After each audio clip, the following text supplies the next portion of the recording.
Under the drought contingency plan agreed upon by 7 states, when levels in Lake Mead trigger a quote tier 1 shortage, Arizona sees its share of Colorado River cut by 18%. As for when the cuts take effect and who it will impact the most, I'm joined by Arizona Public Media's Christopher Conover. Christopher, thanks for being here. And quite a significant decision by the U.S. Bureau of Reclamation. How did this come about? It is a significant decision, and it really dates back most recently to the drought contingency plan, as you mentioned, that was signed in 2019 by 7 states, Arizona being one of them. It was approved by our legislature, and then the whole plan was approved by Congress. And that laid out what happens as shortages get declared along the Colorado River. So let's take a look at a map because a lot of times we don't even know exactly where the Colorado River is. And tell us a little bit about when it comes into Arizona, where does it go first? It comes into Arizona in Page, Arizona. Lake Powell, a lot of people know that as a place to rent a houseboat or spend a weekend. It comes then heading west towards the Grand Canyon, goes through the Grand Canyon, made the Grand Canyon, and it works its way towards the Arizona-Nevada border near Las Vegas, Lake Mead. That's the other one everybody knows. And then the Colorado follows almost the Arizona, Nevada, and California borders going south, and it leaves the U.S. going into Mexico at Yuma. Now, some people may say, well, wait a minute, how does Tucson, Phoenix, Pinal County get their water from the Colorado? That's the Central Arizona Project. Water is diverted towards Phoenix, Lake Pleasant, and that's the top of the Colorado River for us, the Central Arizona Project. And then through a series of canals, it comes down through Phoenix, Maricopa County, Pinal County, and ends here in Tucson. And it isn't only Arizona that's going to be taking a cut. I also read that it's also going to be Nevada and the country of Mexico. So this is going to have an impact on millions of people. Millions of people. And Arizona takes the biggest cut. That was part of the drought contingency plan. It's what we agreed to.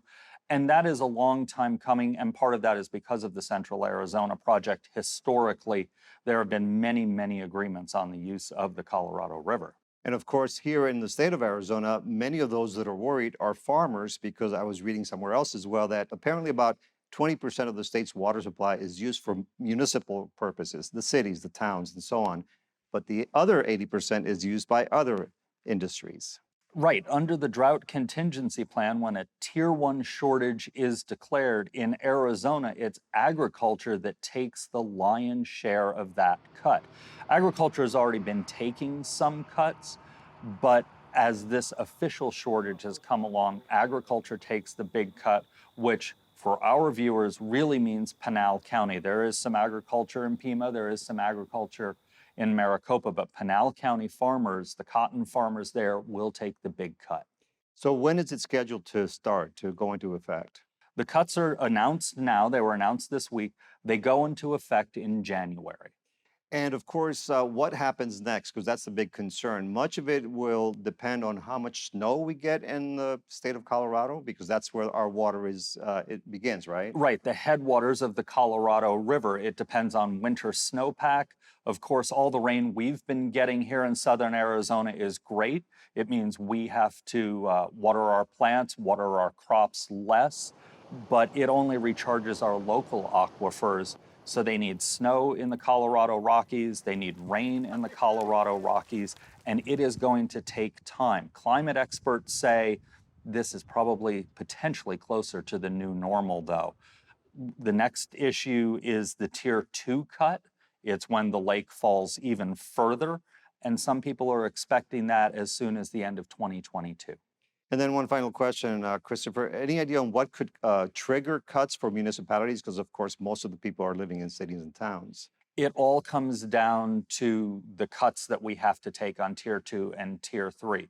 I talked to, in the course of my reporting, Tucson Water, which supplies a lot of our viewers with its water, and they're not worried because they've been storing their Colorado River water, the allotment that Tucson Water gets. We have it stored, they said, for about a decade. And that doesn't mean go out and leave the hose running or let the shower run for too long, but we have plenty of water in the Tucson Water Basin for right now. Christopher Conover, thank you very much for joining us, and we'll look forward to more reports from you. My pleasure.